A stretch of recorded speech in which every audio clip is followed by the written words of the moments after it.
குறிக்கோளாக இருக்கிறார்களே தவிர இந்த மக்களுக்கு நல்லது செய்ய வேண்டும், இந்த நாட்டை காப்பாற்ற வேண்டும் என்று ஒரு துளி ஒரு தலைவருக்கான் பிரச்சனைகள்.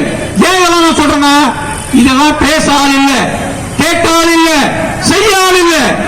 ஆம் ஆத்மி கட்சி செய்யும் என்பதை நான் தெரிவிக்கத்தான் சொல்லிட்டு இருக்கோம். ஒண்ணுல திமுக அதிமுக ரெண்டுமே நீங்க பார்த்திருக்கீங்க, மாறி மாறி மாறி. தயவுசெய்து சொல்ற, முதல்ல அதை நிறுத்துங்க. இவங்க ரெண்டு பேருக்கும் ஓட்டு போடுறது முதல்ல நிறுத்துங்க. இந்த நாடு உருப்படும், தமிழ்நாடு கண்டிப்பாக சுதந்திரம் பெறும். இந்த திருப்பதிக்கு மாறி மாறி வாக்களிக்காதுங்க.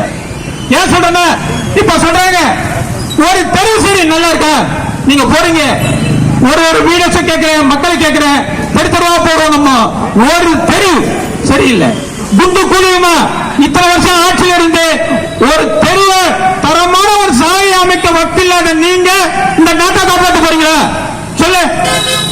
அப்பா பிள்ளை சைக்கிளிங் போறீங்க, முதலமைச்சரும் துணை முதலமைச்சரும் எங்க போற, ஈசிஆர்ல போற.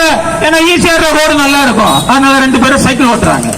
வா இங்க வா, வேளச்சேரில இறங்க, அங்க சைக்கிள் ரெண்டு பேரும் இறங்குங்க. அப்பா பிள்ளையா வா, பள்ளிக்காரன் வந்து சோழிங்கநல்லூர் ரோடுக்கா ரோட்ல வா. அப்போ சைக்கிள் எப்படி இருக்கணும் தெரியும், ரோடுடைய லட்சணம் எப்படி இருக்கு தெரியும், உங்க ஆட்சியுடைய லட்சணம் எப்படி இருக்குன்றத மக்கள்கிட்ட கேட்டு தெரிஞ்சுப்பீங்க. காரி துப்பிடுவாங்க. மேல உட்காந்துக்கிட்டு நாங்க அதை சாதிச்சுட்டோம் இதை சாதிச்சுட்டோம்.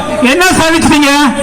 மைக்க பிடிச்சு மக்கள் கிட்ட இவங்க யாருன்னா ஊழல் இல்லாத தலைவர், நேர்மையான தலைவர், காமராஜர் மாதிரி யாரா இருக்காங்களான்னு கேளுங்க, பேட்டி கேளுங்க, மைக்க பிடிச்சு ரோட்ல கேளுங்க.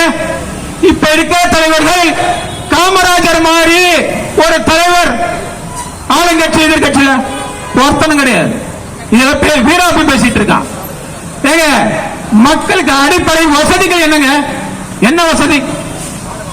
இருக்க இடம், உடுக்க உடை, உண்ண காய்ச்சறான். இல்ல இந்த கட்சிக்காரன் ஆளுங்கட்சிக்காரன் அவனை கட்சி, எதிர்கட்சி இருக்கிற எதிர்கட்சிக்காரன் ஆளுங்கட்சி இருக்கிறான்.